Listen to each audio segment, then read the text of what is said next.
Imagine, just picture this scenario. A wealthy but inadequate son barges into your home, your fortress, insisting he's taking your wife for a few nights. How would you react? And to top it off, he starts openly threatening you. My initial impulse was to tackle him and deliver a few punches to his arrogant face, but I opted for a different approach. As I wrapped up loading my tools into my pickup truck that Thursday afternoon, my mood wasn't the best. The client I'd been dealing with for the past fortnight seemed unable to make up his mind about the staircase project. Constantly requesting alterations to the original plan, the latest change demanded this morning was so extensive that it necessitated dismantling a significant portion of the work already done.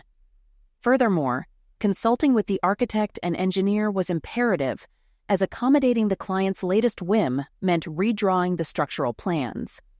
Consequently, the following day unexpectedly turned into an off day. I'm Kenneth Morrison, the lead artisan and proprietor of a small woodworking carpentry shop specializing in crafting top-tier staircases. My clientele comprises affluent mansion owners, hotels, restaurants, and offices willing to shell out well over $50,000 for a bespoke artistic staircase. At 34, I'd been married to Daphne Tupper, 29, for 4 years. Daphne, a successful lawyer at Kramer, Boylan & Hendricks, a law firm specializing in commercial and intellectual property law. We hadn't yet started a family, primarily because Daphne wanted to establish her career first. Arriving home at 4:30 p.m., I was taken aback to find my wife's car in the driveway. Typically, she worked late on Thursdays to have a shorter day on Fridays. Entering through the back door, my usual path after a day at a construction site, I noticed a slight water pressure problem. It was unusual to find Daphne in the upstairs shower at this time, as she typically showered either in the morning or before bed. After swiftly changing into more comfortable clothes, I made my way upstairs to investigate why my wife was home so early on a Thursday afternoon. As I suspected, Daphne had recently finished showering and was now putting on some enticing black fishnet stockings. A brand new black dress lay on the bed, patiently awaiting its turn to be worn. "Hey, honey, why are you home so early? Did I forget something? Do we have plans tonight that slipped my mind?" I asked. She looked at me with an expression I hadn't seen before, a hint of nervousness apparent, though she tried to conceal it. Letting out a sigh, she replied, "No, Kenneth, you haven't forgotten anything. I'm going out tonight and you're not. I'll be away until Sunday afternoon spending the weekend with Derek Kramer." "What? What are you talking about? Is it a business trip or something?" I inquired. "No, Kenneth, it's not a business trip. Derek has a hotel suite reserved for him and me. I'll be back next week, but this weekend is for him," she said, her tone defiant though her words seemed rehearsed. "No, you can't. I don't want my wife spending a weekend with another man." "What is this nonsense?" I protested. "Well, you better accept it, Kenneth, because that's what Derek wants, and I advise you not to cross him." She chuckled. "So you're willingly going along with this scheme. You expect me to just accept it, suppress my feelings, and let you go, and then you'll return as my faithful wife after this weekend?" I retorted, my words dripping with sarcasm. "I never said it's just for this weekend. Derek mentioned he wants it to happen occasionally. So, yes, deal with it and keep quiet. Trust me, your life will be much simpler if you go along with it," she stated firmly. "We'll see about that. I won't tolerate this, Daphne. You better think about what you're doing because I won't let that arrogant guy control my life. If you think I'm a pawn you can manipulate without objection, you're in for a rude awakening," I warned. By then, she had finished getting ready for the evening. I went downstairs, grabbed a beer from the fridge, and noticed a Mercedes parking in front of the house. Mr. Smug himself emerged, walked up to the front door, and rang the bell. "Kenneth, that's Derek. Will you go answer the door?" she yelled from upstairs. I quickly punched in a code on the back door alarm panel, set up my cell phone for video recording, and put it in my t-shirt pocket to capture everything. Then I waited in the living room. I'd known Derek Kramer since Daphne started working for CBH 3 years ago. Our first meeting was at their office Christmas party. Derek, a man in his 40s, radiated a dominant aura. He seemed friendly with his partners and flirtatious with female employees and wives of male employees. However, around his male employees and the husbands of female employees, he was arrogant and disdainful. I took an instant dislike to the guy. Daphne descended the stairs with visible anger and opened the door while I observed from the living room, sipping my beer. She apologized for the delay, expressing uncertainty about her husband's manners, and then whispered something to Derek, though I couldn't discern her words. Derek, upon entering the living room, confronted me about an apparent issue with Daphne spending the weekend with him. His demeanor resembled that of a school principal addressing a disobedient child. Surprised by his audacity to assume authority in my own home, I firmly warned him to leave, my fists clenched. He laughed loudly with Daphne smirking beside him. He dismissed the idea of involving the police, confident they wouldn't intervene. Upon noticing my cell phone recording, he snatched it, attempting to stop the footage. Failing due to the password lock, he angrily threw it onto the ceramic floor, which predictably won the confrontation. He asserted his dominance, declaring that Daphne would spend the weekend with him regardless of my feelings, emphasizing that my opinion was inconsequential. Any attempt to intervene would result in dire consequences, including the exposure of alleged criminal activities. He warned against upsetting Daphne or taking any action that could jeopardize his plans. I decided to act oblivious. It's highly unlikely that such information would become public knowledge. I've never been involved in money laundering or had any association with illegal materials involving children, I replied mechanically. That can be easily arranged. Uploading material to your computer is a simple task. I possess content that could quickly tarnish your reputation. I chose to feign even more ignorance. Illegal materials involving children are, well, illegal. If you upload something like that to my computer, wouldn't that mean you're already in possession of illegal material? I asked innocently. That's the difference between you and me. Some things that are illegal for you are perfectly acceptable for individuals of power like myself who have the right connections. I highly suggest you stick to your working-class antics and refrain from bothering people of higher standing. Do you understand? I could hardly believe what I had just heard. Such dialogue would be excessive, even in a comedy movie. Yet the person in my living room was speaking earnestly. Oh, and one more thing. Please refrain from seeking revenge against me or Daphne. That includes attempting to retaliate by engaging with someone else closely. I want to avoid any potential transmission of infections from you to Daphne and then to me. All right, I won't ask Daphne to withhold lovemaking from you. At least not for now. Can't you see I'm not being unreasonable? Basically, if you cross any boundaries, I'll be aware of it. Okay? Now let's go, honey. They returned to the front door. Daphne grabbed her overnight bag and left without saying goodbye or acknowledging my presence. Honey. He referred to my wife as honey. The entire situation was so surreal that I couldn't summon pure anger. My emotions were a mix of anger and astonishment. At that moment, I silently thanked the burglar who had broken into my house the year before I met Daphne. I was so disturbed that I had a comprehensive surveillance and alarm system installed, complete with motion-activated cameras and voice-activated microphones that could record everything in the house and store it in the cloud. I never let on to Daphne that the system could be set to recording mode while we were at home, ensuring she remained unaware when I activated it just before she opened the front door for that despicable individual. Simultaneously, I had initiated the recording on my cell phone, serving more as a decoy.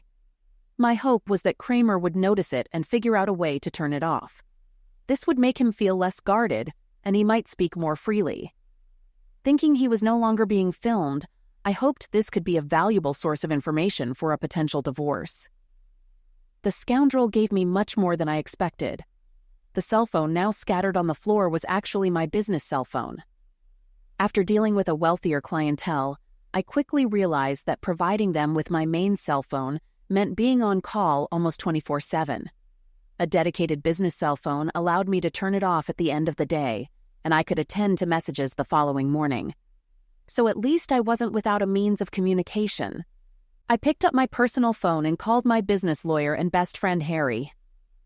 10 years ago, Harry Davenport became the husband of my elder sister, Jennifer. They enjoyed a blissful marriage until tragedy struck.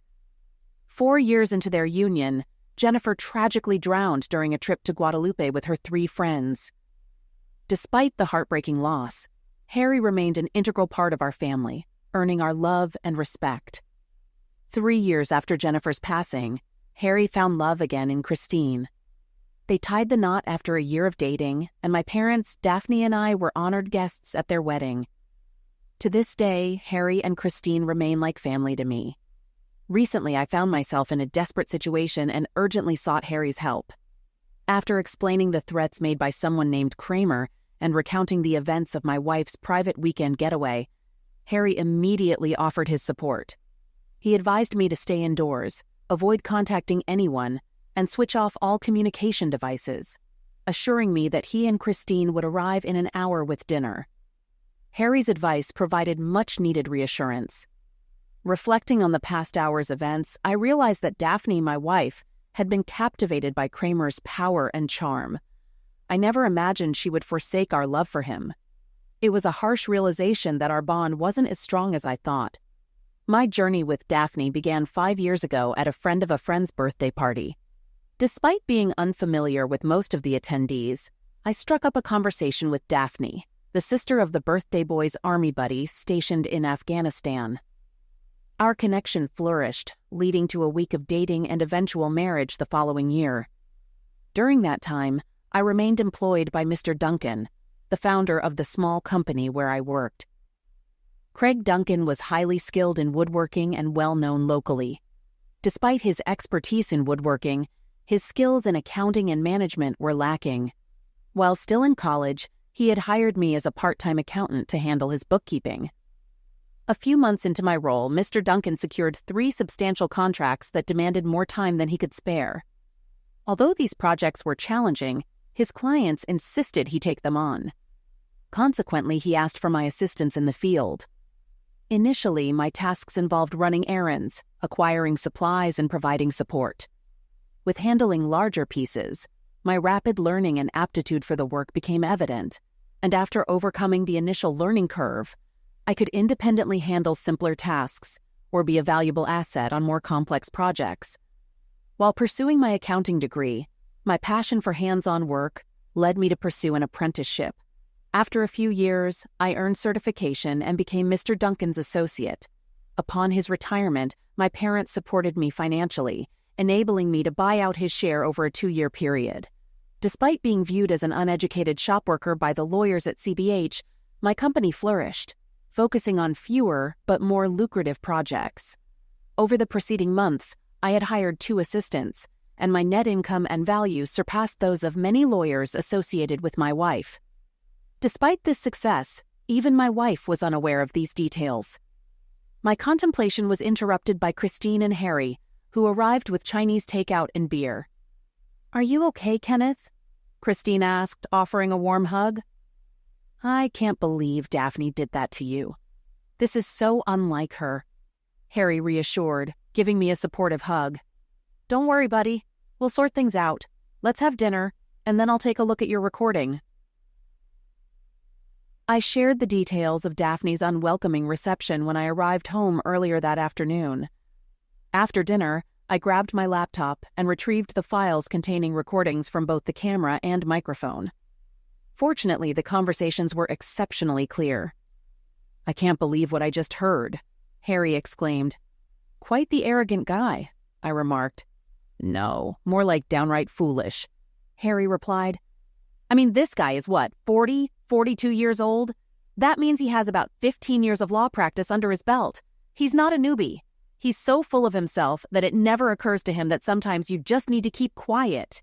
Your clever trick of making him think he wasn't being recorded after he destroyed your cell phone worked like a charm. He took the bait and spilled everything we need to know." "Okay, but can I legally use it since it was recorded without his consent?" I inquired. "Absolutely. This is your home. You have the right to record whatever you want here," Harry reassured me. "So I have nothing to worry about? Is that what you're saying?" I questioned. "No, that's not what I'm saying. We need to be extremely cautious. I did some research on my way here. Chris was kind enough to drive and handle the takeout. It turns out our guy Kramer is the son of the founder of their law firm. You were aware of this, right?" Harry explained, and I nodded.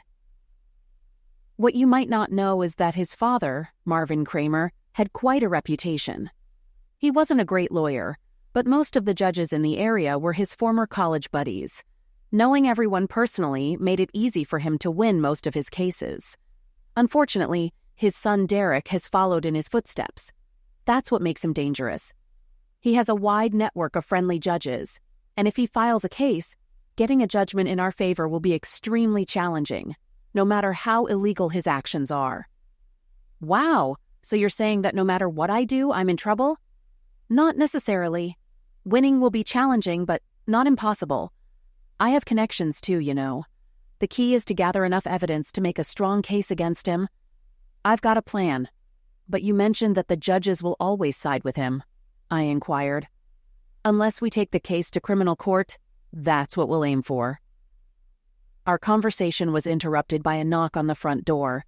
A petite brunette was waiting on the porch. "Hello, Mr. Morrison?" she asked. "Hi, Laura, come on in," Harry called out behind me. "Kenneth, meet Laura Foster. She's the computer specialist at the private investigator firm we collaborate with." I took the liberty of reaching out to her after our earlier call tonight. We briefed Laura on the situation and had her review the recorded conversation, particularly the part where Kramer threatened to upload incriminating material to my computer. Laura paid close attention and then outlined the plan. "All right, there are two possible scenarios. Either they come here during the day, likely with your wife's assistance, sit at your computer, change the date and upload their content, making it appear as if it was done before Kramer's visit. If that happens, your camera system will capture everything. Just ensure it's in record mode before you leave for work in the morning." She pulled a small gray box from her bag. "The other option is remote access to your computer for their mischief. I'll install this module upstream of your modem to record anyone attempting to access your router and monitor what they try to upload or download. Take a few minutes to transfer all your personal or sensitive data and files onto a flash drive, then delete everything on your computer. The goal is to prevent them from accessing it. I'll assist with this just to ensure you don't unintentionally leave any hidden data on the computer," Laura explained confidently. It was evident that she was well-versed in her field. "Let's begin, Kenneth. Currently, your only evidence against him for blackmail is a recording. If you attempt legal action with just that, your case might be dismissed swiftly.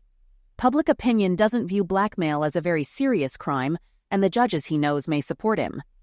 The ideal scenario would be if Kramer actually uploaded illegal material to your computer and then reported it to the police, alleging he has evidence of you possessing illegal content. In that case, we would have a trail indicating that all of this occurred without your presence at the computer. With the advance warning you received from Kramer, which you recorded, we would have enough evidence to build a robust case against him in criminal court. His judge friends would be less inclined to support him if he's involved in criminal activities, especially those related to illegal materials with children, and they would distance themselves from him." "I find that disturbing and twisted," I remarked. "Yes, but Kramer is just as twisted. One more thing. Can you refrain from using your computer for the next few days? If Kramer proceeds with his plan and reports you, the police inspectors may want to check the computer records to confirm if anyone accessed the illegal files. Post-upload. If you avoid using it, the records will remain clean, which would be more advantageous for us. Also ensure that your cell phone doesn't connect to your home Wi-Fi in the coming days." To prevent them from using your phone instead of your computer, Laura installed the surveillance module and erased all sensitive information, including my company paperwork from both my computer and cell phone. The module will forward us copies of all access requests. "I'll reach out to Harry and you once we have some information. Best of luck, guys," Laura informed us before leaving. "All right, let's get back to more practical matters," Harry suggested. "Kenneth, do you want to start the divorce process now, or do you prefer waiting until Daphne returns to see if things can be resolved?" "No, I want a divorce as soon as possible. I can't stay married to someone easily influenced and corrupted by self-proclaimed powerful men. No hesitation. I want out." "All right then, I'll contact Claudia Milton tomorrow. She's the family law expert at my office. Good, fair, and efficient. I'll ask her to reach out to you ASAP. You'll like her," Harry assured me. We continued discussing matters, and I provided Harry with the access code to my recording system for real-time updates and cloud-stored information. Christine and Harry departed around 11 p.m. I took a Zappa clone and fell asleep within half an hour. At 8:30 the following day, Claudia Milton called me after concluding a conversation with Harry, who had detailed the specifics of my situation. She requested my presence in her office by 11 a.m. During our meeting, Claudia expressed sympathy for my predicament upon learning about Derek Kramer's questionable reputation. She reassured me that since I had purchased the house before meeting Daphne and her name wasn't on the deed, the property remained mine. With no children in the picture, the divorce proceedings would be straightforward. Concerned about my company, I inquired about the possibility of being forced to sell it and divide the proceeds. Claudia summoned Harry to address my concerns, and he promptly assured us, "Don't worry. The marriage contract clearly stipulates that your company is solely yours and she has no claim to it. They might attempt, but I double-checked and legally they have no grounds." I concluded the meeting with Claudia at 12:30, handling financial matters as instructed. She took charge of the situation, assuring me that everything was under control and Daphne would be served the divorce papers at her office on Monday. Later, I replaced my damaged cell phone and spent the remainder of the weekend tending to the yard and catching up on my favorite TV series. Despite my ongoing anger towards Daphne, I struggled to fully comprehend the reality of the situation. While I anticipated mourning the marriage eventually, at that moment, my emotions were still too raw. The thought of Daphne returning home on Sunday loomed, and I debated whether to sleep in the guest room or assign it to her. Ultimately, I decided that it was my house, and she had walked out on me. Refusing to share my bed with her, I relocated all her belongings to the guest room. Subsequently, I purchased a new lockable doorknob and installed it on my bedroom door, keeping the key in my pocket. Upon hearing Derek's car arrive the following evening, I activated the surveillance system to record. I witnessed Daphne engaging in a prolonged French kiss with her boss before exiting the car and waving as he drove away. I was seated in the living room, apparently engrossed in a book, when she entered. "Hi, honey. How was your weekend?"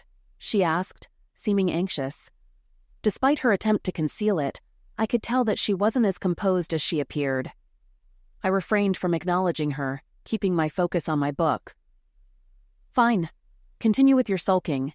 Derek was spot on when he mentioned you would act this way, suggesting you lack the intelligence to understand my needs or the maturity to accept your shortcomings." She ascended the stairs. As she left, I began counting. 1, 2, 3. "Kenneth Morrison, what's going on?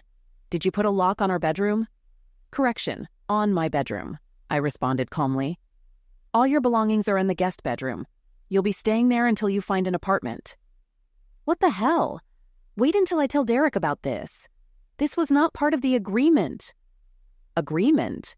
What agreement? I haven't agreed to any of your partner's nonsense. Either you stay in the guest room or leave. Perhaps Kramer's wife can accommodate you in her marital bed." She glared at me, not uttering a word, stormed into the guest room and slammed the door. I followed her upstairs, yelling through the door, "Speaking of agreements, what was in it for me, by the way?" No response. I returned upstairs. After 15 minutes, my phone began buzzing with text messages from an unfamiliar number. "What's this I hear, cuck? You won't let Daphne into her own room. I thought I explained things clearly to you. Even someone like you should comprehend. For tonight, I'll overlook your childish crisis. Tomorrow, you'll prepare Daphne's favorite dinner and apologize for your behavior. If you behave the rest of the week, I'll permit her to be in bed with you next weekend. Fail to comply and you'll discover my threats are genuine. Follow my instructions. No questions. Clear." I couldn't believe what I was reading. This person bordered on being heartless, delusional, and foolish. I chose not to respond, but took a screenshot of the conversation and sent it to Harry. Harry responded 3 minutes later, saying, "Incredible. This guy thinks he's top-notch, but he's just a first-rate idiot. Keep the conversation intact and don't bother replying to him." Kramer continued to send a couple more acknowledgement requests, to which I remained silent. Eventually, he stopped reaching out.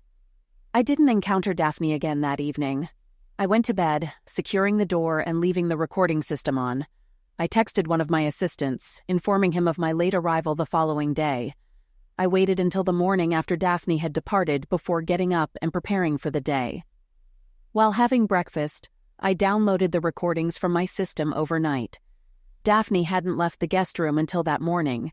She had used the guest bathroom for a shower and left without eating breakfast. Surprisingly, she hadn't attempted anything with my computer. As expected, I received a text from Claudia Milton. "Hi, Kenneth. Just confirming that the divorce papers will be served at Tenkodor this morning. I informed Harry as well. Have as good a day as possible considering everything." Before heading to the shop, I ensured my home system was still recording and set to send alerts to my phone. If activated, I had an 11 a.m. meeting with the architect to discuss final modifications for my current client. I kept myself busy with minor tasks until the meeting. I anticipated a call from Daphne shortly after being served, but it never came. At 10:45, I messaged Harry, expressing surprise at Daphne's lack of contact. "This means she's talked to Kramer about the divorce papers. They might already be scheming. I'll call Laura. Stay tuned," Harry replied. The meeting proceeded smoothly, allowing me to stay focused, surprisingly. I spent the remainder of the afternoon maintaining my tools and tidying up the shop. At 3:12 p.m., I received an alert on my cell phone. I texted Harry that the show was in motion. He responded with a thumbs up. I accessed my system and watched the live events unfolding in my house. Daphne had returned, accompanied by an unfamiliar man. They entered our home office and activated my computer. Minimal conversation was exchanged between them. The man spent a few minutes decrypting my password, then inserted a flash drive into my computer and engaged in suspicious activities for about 10 minutes. Thankfully, I captured clear images of his face. Meanwhile, Daphne went to the guest room and packed her belongings in garbage bags, as her suitcases were apparently in the master bedroom closet. Once the man completed his tasks, he shut down the computer and informed Daphne of his departure. She finished packing and left the premises. At 3:56 p.m., shortly after the recording ceased, Harry contacted me. "All right, Kenneth. Head home and act normally. I suspect they will involve the police tonight or tomorrow, so be prepared for an inspector's visit. Obtaining a search warrant takes a few hours, so anticipate their arrival tomorrow." "Could I get arrested?" I inquired. "It's a possibility. If it happens, maintain silence. Don't answer any questions. I've already reached out to Stephen Lindsay, a reliable criminal defense lawyer. I've shared all pertinent information, including the recordings. He assures me this will be the easiest case of the year," Harry assured. I provided Harry with the code to control my alarm system recording in case of an arrest. After some more discussion, we concluded our conversation. I felt extremely anxious as I drove home. The evening passed without any police visits, calls from Daphne, or unpleasant messages from Kramer. I made myself a sandwich and ate while watching TV. Although tempted to inform my parents about the situation, I decided to wait until the storm had passed. Explaining computer system tampering and cloud-stored videos to my mother seemed futile and likely to cause unnecessary worry. The next day, while I was at the store, I got another alert saying there was an intruder in my house. Following the same steps as before, I quickly messaged Harry and checked my security system. The police had entered my place and were trying to turn off the alarm. They seemed to have done it successfully because I lost communication. Harry told me he saw what happened and sent the images to Stephen Lindsay. About an hour later, 2 officers came to my shop and arrested me. They handcuffed me and took me away in a police car. They told me my rights and started asking questions, but I chose not to answer. When we got to the station, they took my phone and wallet and put me in a cell with 5 others. There wasn't much talking. Everyone stared at the floor tiles. After about 3 hours, a guard took me to a meeting room to see my lawyer. "What's going on?" I asked the guard. I hadn't told anyone who my lawyer was. The guard didn't say anything and left me alone in the room. 10 minutes later, Derek Kramer walked in. He had a big grin on his face and sat across from me without saying anything. I stared back at him, saying nothing. After he was satisfied with establishing his dominance, he finally spoke. "Now, do you understand the seriousness of the situation?" I stayed quiet. "I asked you a question, Morrison. Answer me, you insignificant bug." Again, I didn't respond. "It's your word against mine, Morrison. A carpenter versus one of the top lawyers in the city. Can you guess what will happen?" he asked, still smirking. Then he got up and left the room. "Okay, it seems like you need some time to process what I've told you. Let's meet again tomorrow morning to discuss further," he said before leaving the room. I was taken back to the cell, now with only 4 others. Later that day, another person came to see me. I was brought back to the same meeting room where a tall blonde man was waiting for me. With a stern expression and a no-nonsense demeanor, he stood up as I entered. "Good afternoon, Kenneth. Nice to meet you. I'm Stephen Lindsay.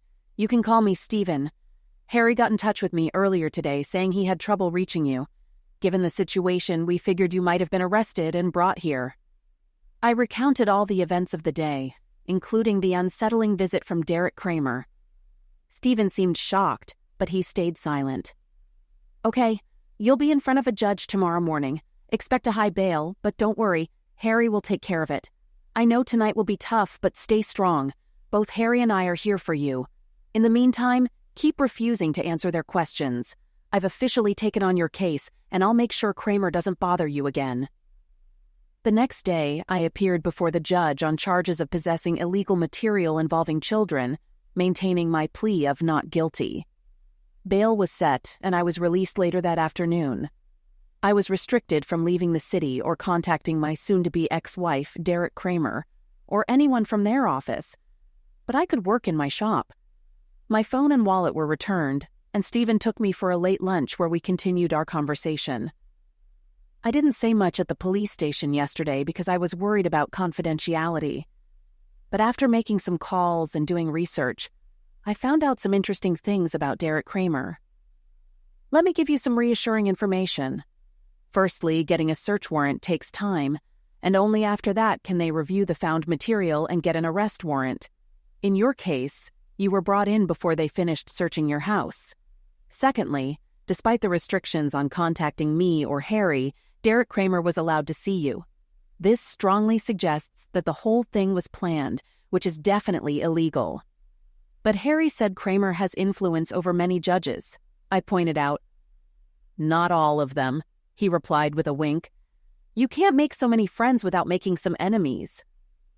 "I have no clue what I'll find at home. I hope my wife and her scheming partner didn't take everything." "Don't worry about that. Harry went to your place right after the police left, reactivated the system, and set it to record again. No one came." I went back to the shop to get my car, and then went home for a much-needed shower. The architect had left a message confirming the updated plan had been approved by the client. This was good news, as it meant I could go back to work the next day and keep my mind occupied. When I got home, I found a mess. Every inch had been searched. Besides the tampered computer, I knew they wouldn't find anything incriminating. As I cleaned up, I couldn't help but cry for the first time. Just a week ago, I was a happy man in what I thought was a stable marriage. Now I was a suspect in a crime, facing divorce, and manipulated by my wife's boss. What had I done to deserve this? At least there were no reporters bothering me. They were probably busy with the newly discovered multi-billion-dollar hole in public finances to care about someone like Kenneth. Towards the end of the following week, Stephen finally contacted me with some big news. All charges against me had been dropped. It seemed the assigned inspector, who was particularly sensitive to blackmail issues, wasn't someone to mess with. Despite Derek Kramer's attempts, the inspector swiftly filed charges against him for blackmail, evidence fabrication, and possessing illegal materials with children. As for Daphne, she would be facing conspiracy accusations related to these crimes. Shortly after talking to Stephen, Harry called and invited me to dinner that evening. While on my way to Harry's, Claudia Milton, my family law attorney, reached out to me. "Kenneth, Daphne's lawyer called and said she's ready to sign the divorce papers without changes, but with one condition. She wants a private hour-long meeting with you, suggesting it could be at my office. Although meeting Daphne was the last thing I wanted, I thought it might speed up the divorce process. So I agreed to Claudia's plan." The evening with Harry and Christine was a much-needed break. The the first relaxing one in 2 weeks. Christine had prepared a delicious meal of coconut shrimp and rice, which left me feeling peaceful. Upon returning home, the meeting with Daphne was set for the following Wednesday, and despite being the sufferer in this scheme, I couldn't shake off my nerves. When I arrived, Claudia advised me in her office, "Kenneth, I'm not sure about her intentions, but I must warn you, she's facing criminal accusations. Don't give her any ammunition. Be careful of what you say. We can't search her for recording devices, so she might be recording you." "Okay, thanks for the heads up," I replied. Then I was led into a private meeting room where Daphne was already sitting. I expected to encounter the same spiteful and arrogant Daphne I'd known, but she seemed broken. Despite feeling compassionate, memories of her questionable interactions with Kramer quickly dispelled any sympathy I had. "Thank you for meeting with me, Kenneth. After everything, what could you possibly want to say to me?" Her tears began to flow. Daphne expressed regret and apologized to Kenneth for her past behavior, admitting she had been under Derek Kramer's influence. She mentioned feeling awakened upon learning about the dropped charges against Kenneth and the potential accusations they might face. This realization led her to feel deep remorse and shame, especially considering the insignificant nature of the incident. For the next 30 minutes, she continued to reflect on her behavior without asking for any information or probing me further. "I understand. It's over between us, Kenneth. If I were you, I'd seek a divorce too. I don't blame you for ending things. I've quit my job. I made it clear to Derek Kramer I never want to speak to him again. I've gone back to my parents' house and confessed everything. They're furious with me. Let's just say the atmosphere at home is anything but warm and welcoming." I looked at her quietly. Frankly, there was no smart comeback to all of this. She had created her own mess, and now she had to deal with the consequences. The months and maybe even years ahead will be tough for me, Kenneth. I'm not sure what life holds for me. My only hope is that eventually, after everything settles, we might have a chance to be friends. "That's a long shot, Daphne. Very long. We'll see how it goes. Best of luck." I got up and left the room. Part of me still cared for her, but reconciliation was out of the question. Despite wanting revenge initially, circumstances had already made her miserable. She had learned her lesson, and there was no need for more punishment. Daphne made a deal by cooperating fully with authorities against Derek Kramer, which led her to move to another city. After that, I lost contact with her. When allegations against Kramer became public, 2 other men came forward, accusing him of blackmail. Kramer got a 12-year jail term as the police had recordings of all my interactions with him. My testimony wasn't needed. After Kramer was convicted, I sued him and what was left of his firm, and I got a $2 million settlement, with a good chunk going to Harry. Despite pretending to be outraged, I was happy to reward Harry for his invaluable help. My company is doing well, and I'm close to acquiring a specialty door manufacturer, which will improve our operations. With 6 employees who feel like family, I'm content. Harry and Christine invited me to a BBQ a few days after my divorce was finalized. There, I met Christine's younger sister, Kathy, and we hit it off immediately. We've been dating for a few weeks, and we'll see where it leads. Several weeks after settling the case against CBH and Kramer, I visited Kramer in jail, making sure the guard made him stay for our chat. I smirked as he entered, starting with a taunt. "What's up, cuck?" Kramer tried to leave, but the guard made him sit and listen. Ignoring his insults, I casually mentioned, "Oh, interesting preemptive strike. Heard your wife, Jessica, filed for divorce. Maybe I should ask her out for dinner and give her a memorable night." Furious, Kramer snapped, "You rogue.